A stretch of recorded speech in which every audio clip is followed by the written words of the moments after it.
From KVUE News in Austin, you're watching Texas This Week with Ashley Goodo. Good Sunday morning. The state of Texas is now busing migrants to New York City in addition to Washington, D.C. Meanwhile, another state agency is on the brink of collapse. Let's get to the 3 things you need to know in Texas politics. The future of Medicaid coverage for new Texas mothers is uncertain as the Centers for Medicare and Medicaid Services reviews Texas's application to expand coverage for new mothers from 2 months to 6 months. Because Texas lawmakers voted to expand coverage to 6 months and not a full year, as medical experts recommend, the state has to fill out extra paperwork.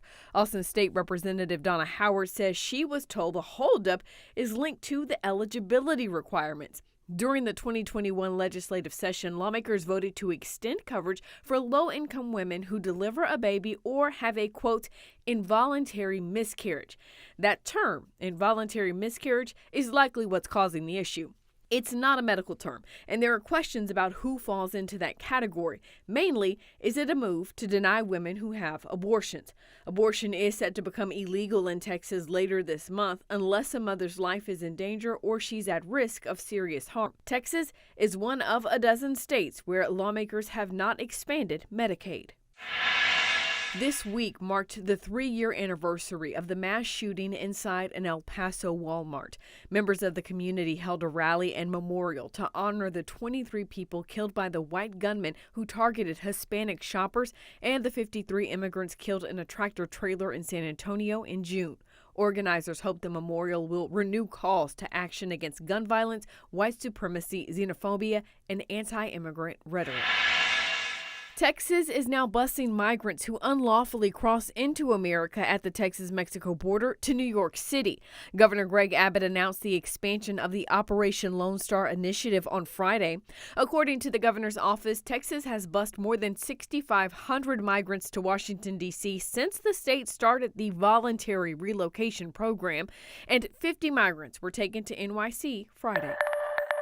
A dire situation is happening within the Texas Juvenile Justice Department. Staffing is so low at the prisons for underage Texans that teenagers are reportedly spending up to 23 hours a day locked in their cells on the weekends without even having access to a bathroom.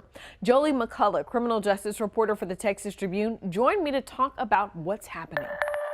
You described the juvenile prison system as being on the brink of collapse. Big picture, tell us what is happening.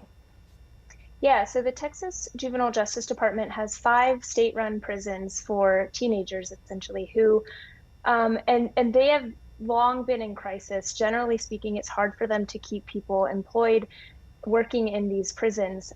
Following the pandemic and this, quote, great resignation, where people have been leaving their jobs, they're left with a startlingly low number of officers who are able to supervise these children. And as a result, as what you said, you're seeing kids who are locked in their cells for up to 23 hours a day. These are cells that don't have bathrooms, so kids have reported having to use water bottles as toilets. Suicidal behavior has skyrocketed, which is obviously very concerning for any young people who are in the state's care. Yeah. You talked a little bit about it, but I want you to describe for us the living conditions that some of these teenagers are reporting, particularly what it's like for them being in these cells. These are not, nice cells, frankly. Yeah, so these are really big campuses. There's 5 campuses, and they're mostly in rural places around the state. So generally speaking, there's dorms and cells, and so each child has their own cell, which is really just, maybe a bookshelf that's mounted to the wall and a concrete block with a very thin mattress on it. Not all of them have windows to the outside. And so that's really all it is this very cramped space. And they are in there for a lot of the time, especially on the weekends, because what is happening is they're using teachers and caseworkers to fill in for officer positions. But since those roles they're not there on the weekends. On weekends, a lot of the time you're seeing these teens left in their cells. You mentioned that the incidents of self-harm are skyrocketing now under these conditions. These teenagers are sometimes doing this to try to get attention, right? Yeah, so we've been looking at reports. There's inspectors that go in once a month to each of these prisons to talk to kids, to talk to staff, and there's assessments done for self-harm behavior, which has gone up a lot. And some of the times these kids are saying they're doing this to themselves, they're hurting themselves because if they get put on suicide watch, they might have heightened supervision and then they can actually get out of their cells. So, what's being done to address the issues inside Texas juvenile prisons? We'll have that next when Texas This Week continues. From KVUE News in Austin, you're watching Texas This Week with Ashley Goodo. Welcome back. The Texas Juvenile Justice Department is on the brink of collapse. Staffing so low, teens are reportedly spending up to 23 hours a day locked in their cells using water bottles to go to the bathroom. And the rate of teens committing or attempting self-harm is skyrocketing. So what is the state doing about it? Let's continue our conversation with Texas Tribune criminal justice reporter Jolie McCullough. Let's talk more about the lack of staffing. You found that detention officers in the TJJD have the highest turnover rate than any other position in Texas government. Any indication of why that is?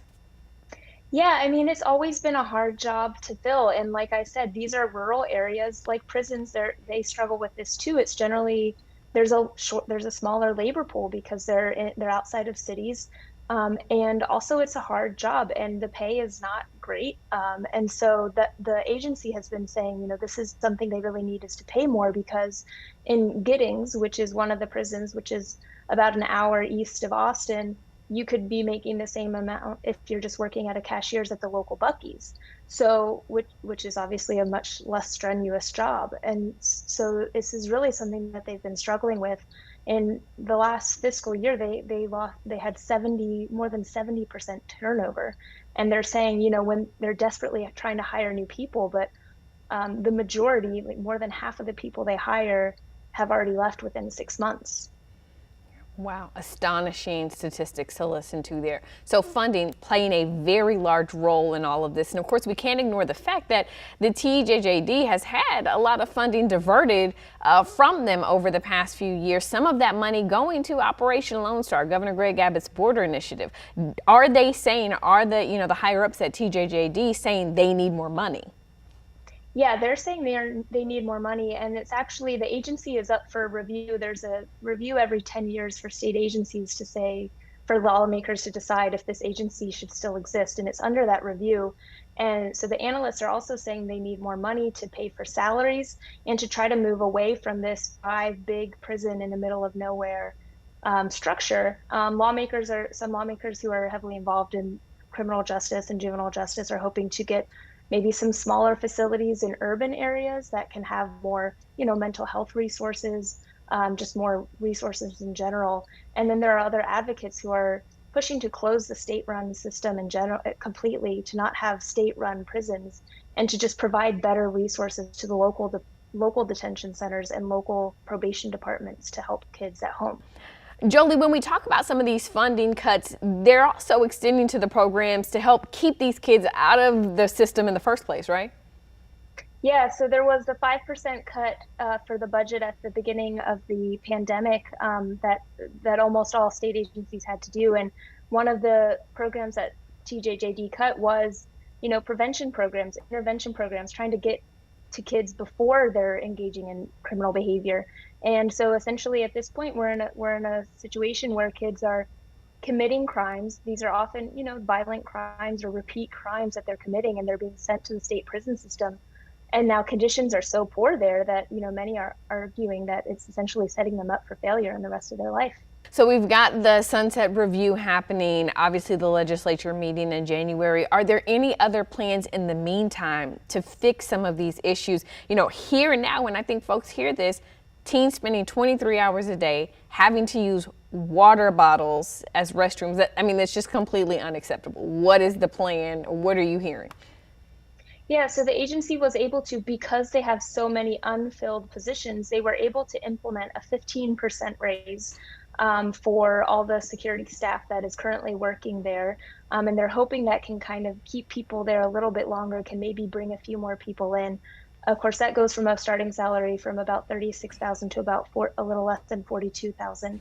And other than that, there hasn't been that much talk. I reached out to the governor's office. I asked if this was something worth consideration of a special session. They did not respond to that question, simply saying that the governor supports the agency and it continues to be a priority for him.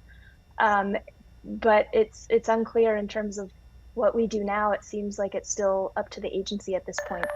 McCullough tells me most of the children and teens sentenced to juvenile prison spend an average of 14 to 15 months there. But most of their sentences are so long that they will age out and be transferred to adult prisons. While all of these teens were found guilty of committing felony crimes, they are not all violent crimes. You can find a link to McCullough's stories on the Texas Juvenile Justice Department in the Texas This Week section of KVUE.com.